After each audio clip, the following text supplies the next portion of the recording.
Why is your planner not helping you with your hobby? Chances are it's just not thinking the way you do. Here are 4 types of bullet journal pages that will help you reach your goal. So stick with me and I'll show you how to do it.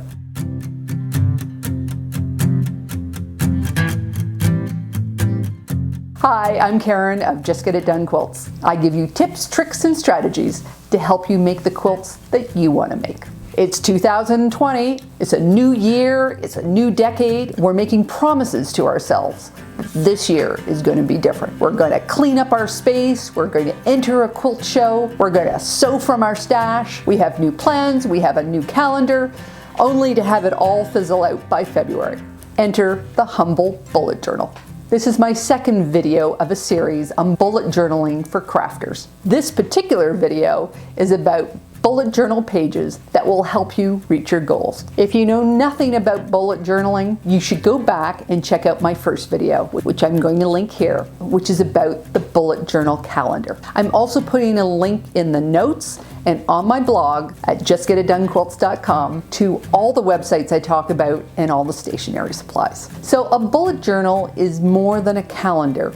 It's where you dump all your ideas, your plans, your to-do lists, and more into a simple system that you can take with you. It can help you be organized, directed, and creative, which leads to much better mental health. So let's talk about the pages.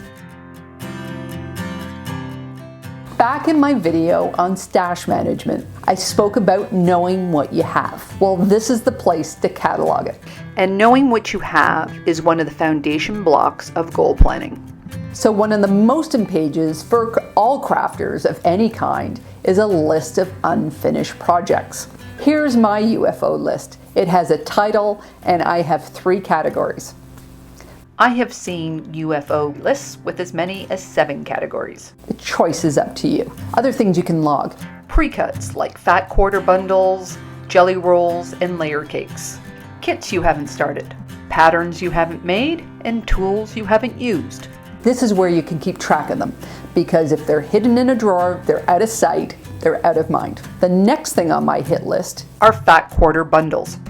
They are my kryptonite, and I am finding them in every nook and cranny. I quickly realized that I did not give myself enough space here. So what am I supposed to do? Just start another page. It's as simple as that. I put a little note down here that the list is continued on the next page, or on a page farther along, depending on when I fill this page. I can also go to the table of contents at the beginning, and I can reference both pages as well. One other page that I'll mention that's good under inventory is a lending library. I lend people all sorts of things like books and tools, but then I forget whether I've actually given it to them or we've just talked about giving it to them, and I also often forget when they bring it back, and I find it later in the bottom of a bag. So this is where I've started keeping track of everything. Remember, you do not need to think of all the lists that you need on the very first day. These lists can grow. If you want to identify how many lists you have, you can list them in the table of contents. Nor do you have to complete a list as soon as you start it. These are all meant to be added to as necessary. Notice that I didn't mention inventorying your fabric. When you are making any page,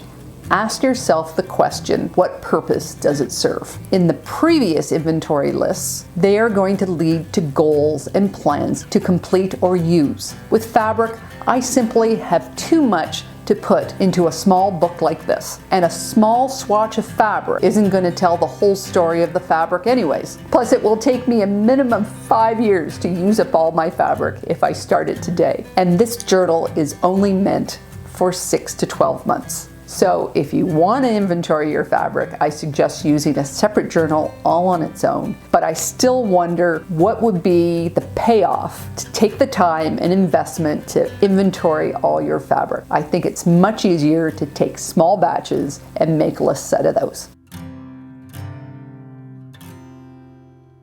Bucket lists are the next foundation block in making goals.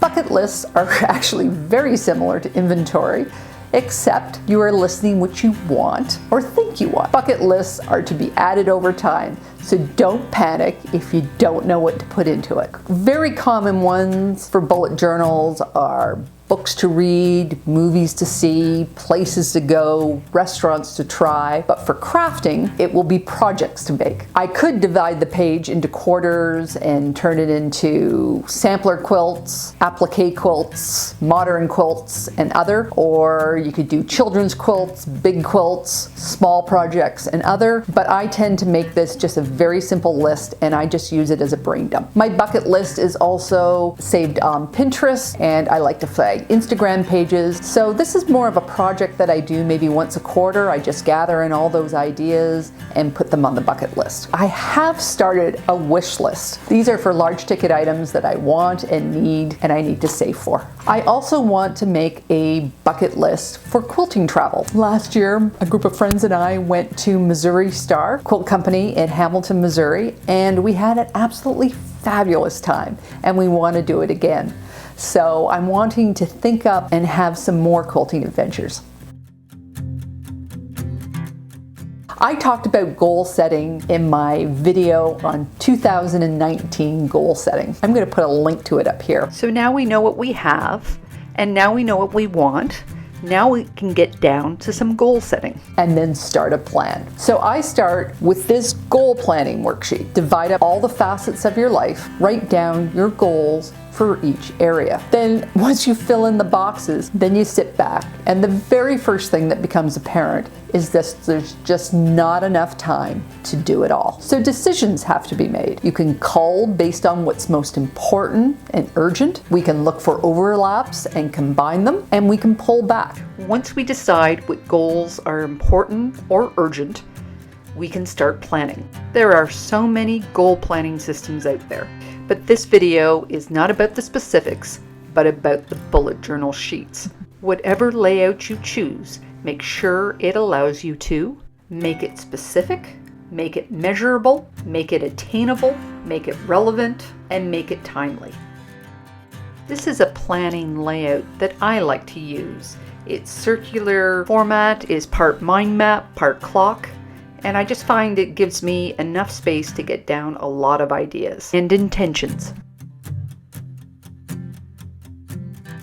From planners, we can go to trackers, which answer the questions: what steps do you need to take? What habits do you need to form? And how long will it take to get there? So you may elect to do a checklist, but if you're doing repetitive work, tracker or progress sheets can be very helpful in tracking long-term progress, because so often it feels like we're getting nowhere. This is where a lot of the power and the fun of the bullet journal comes into play, as you can customize them to each project and what you need to see. You fill in the shapes as you progress. This is also where people get very, very creative with their bullet journal art. And again, although I can admire it from the sidelines, I really want to keep it simple. So here are 4 examples. When I made my 100 Days 100 Blocks quilt, or my Farmer's Wife quilt, I just did a simple grid with a number inside each one of the squares. When I did 100 Days 100 Blocks, I did make them in order, and it was nice and easy to see the progress there. But for my Farmer's Wife quilt, I actually did it totally out of order. I made all the 4 patches, then all the 9 patches, and so on. And it was really good to help identify what blocks were still left to make. Now, the quilt that's on my bucket list is the Meadowland quilt. This quilt, all the blocks are exactly identical, and I've identified 4 steps: cutting the fabric, assembling the center block, doing the flying geese, and sewing it all together. I can just divide the squares into 4 and fill them as I go along. Funny, as I was making this video, the designer, then came June, sent me an email announcing her next quilt along. I'll put the link in the notes below. For my new hexagon Millefiori, this is a 5-year project, and I'm in year 4, I think. I'm going to make a tracker for each individual rosette. Since it's all about hexagons, I'm just using stencil with a hexagon in it. I'm going to make it in the shape of the rosette, and I'm going to color it in as I do each stage. Again, you can make it as complicated, as simple as you want. My quilt works 4th of July is my oldest UFO. in my cupboard. It's paper piecing, and in my beginner cluelessness, I decided to do the queen size. I have 3 blocks left to make, 4 sets of 16 blocks each. I could just do a simple checkbox, or since there are 5 steps, I could use a variation of a star or a pentagon and fill those in as I complete the steps. But it's called 4th of July, so I'm just going to be a little bit creative here. I decided to do fireworks with 5 streaks to indicate each stage, and a different color for each block. There's one last kind of spread to talk about, and that's called challenges. Challenges are just goals with less stakes. I am setting myself a challenge every week to try a new stitch or function on my sewing machine. I'm also setting myself a monthly challenge to pull out a tool that's just sitting idle in my drawer and find a project to use it in. Use this tracker method to get over humps and bumps in your projects. Some step or technique that you just can't get beyond. Keep breaking the task down into a smaller and smaller chunk until you just bust through. The bullet journal is more than a calendar and the sheets I've mentioned above. I use it for random notes. I use it for quilt designs.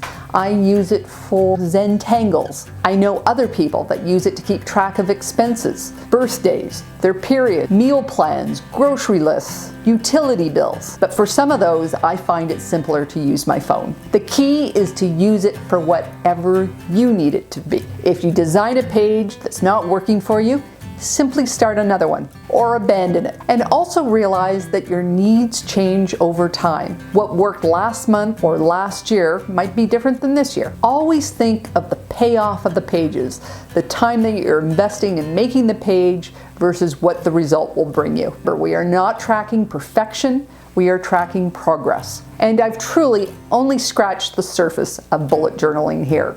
If you have any more questions, I'm having a live Q&A on January 11th on quilting, planners, and those darn UFOs. Links to all the websites and the stationery I used are going to be linked in the notes below. You can also find them on my blog. So if you like this video, please give it a thumbs up. If you haven't yet, please hit that subscribe button. If you want to be notified when I make new videos, hit that bell right beside it. You can also find me on Facebook, Instagram, and Pinterest at Just Get It Done Quilts, and my blog at justgetitdonequilts.com. So take care, and I'll see you next time.